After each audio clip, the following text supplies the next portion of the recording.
Hey everybody, this is Matt from End Sickness. Today I'm going to talk about how you want to alkalize your body to improve your health. What I mean by that is you want to increase the alkalinity or the pH level of your body to be able to calm down your mast cells, get your mast cells to stop overreacting to everything, secreting inflammatory molecules, etc., because they are the cause of your chronic symptoms. So if you are eating too much meat, too many starches, too many processed foods, things like that, these things are going to increase acidity. I'm going to tell you why this is a problem. First, let me say I'm not a medical doctor. It's not medical advice based on my personal experience. This is for informational and educational purposes only. So acidity is a big problem in the body because it causes issues with the cells. It causes the cells to be less permeable, less willing to suck in nutrients and get rid of toxins. It slows down the rate of detoxification of your liver, your kidneys, etc. It has negative impacts on your neurological system.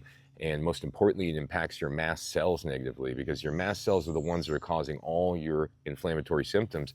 So if you have a higher or a lower pH, you're more acidic than someone who's alkaline, then you're actually going to have mast cells that are more reactive and more likely to send out those inflammatory molecules that cause things like anxiety, hyperreactivity, muscle pains, etc. So the acidity level in your body is actually affecting your immune system and how it responds to your environment. And this is why it's just so critical to have alkaline foods that are plentiful in your diet. So what are alkaline foods?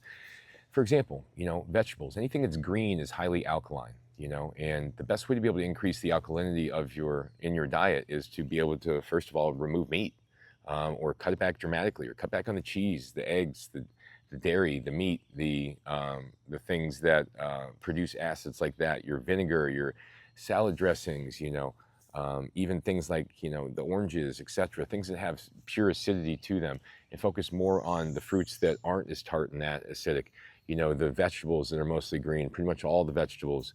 And then you want to limit the starches. You want to have starches because you need to survive, obviously.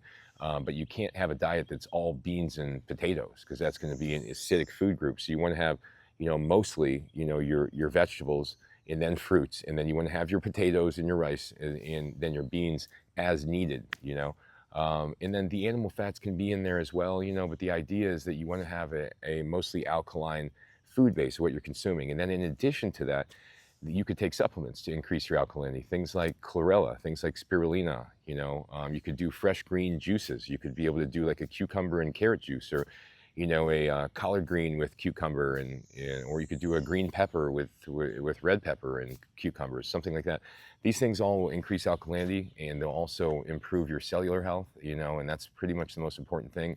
If you increase alkalinity, your body will start detoxifying more naturally. Your cells will start releasing the toxins. Your cells will start uptaking the nutrients, and just overall, your body will start to improve in terms of the way you feel. They've shown that cancer cannot survive in an alkaline environment. These chronic illnesses only survive in an environment that's low in oxygen and acidic, and this is why alkalinity is so important. If you want to have a healthy body in the long run, you want to keep yourself alkaline, keep yourself above at least 6.8, 7.0 pH, ideally your urine pH, and or saliva pH. If you have any questions, reach out to me.